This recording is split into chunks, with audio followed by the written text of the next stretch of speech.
What prompted you to enter politics?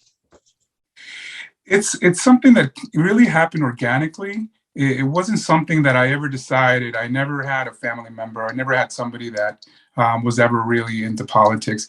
It really just came out of a need for representation, And I tell people a lot of times people will come to me, especially in Spanish, and like, "Tú quieres ser político?"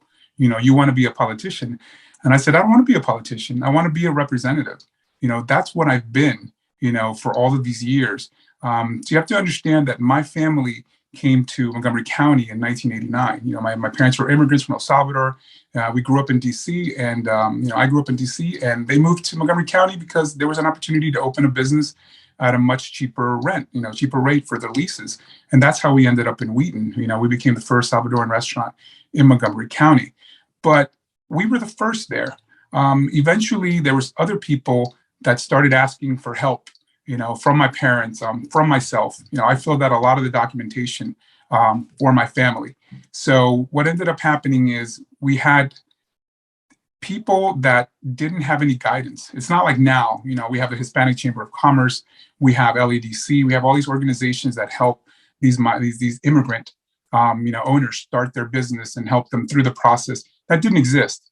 It was something that was very organic. It was people coming to me, people coming to my parents, Don Pedro, Doña Reina, how do I open a restaurant myself? Like Los Cobanos in Wheaton. That was a cook that we had. And to this day, we're still friends, but, we don't consider her competition.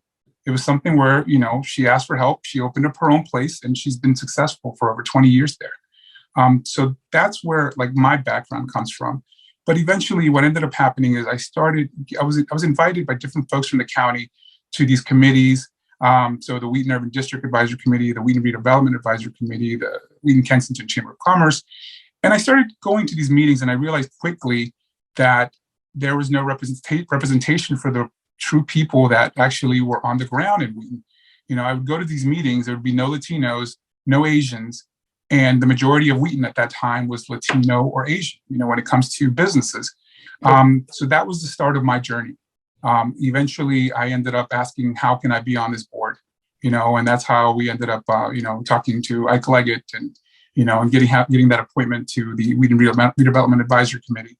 And eventually that turned into, like I said, I think I was counting today, I'm on 7 boards right now.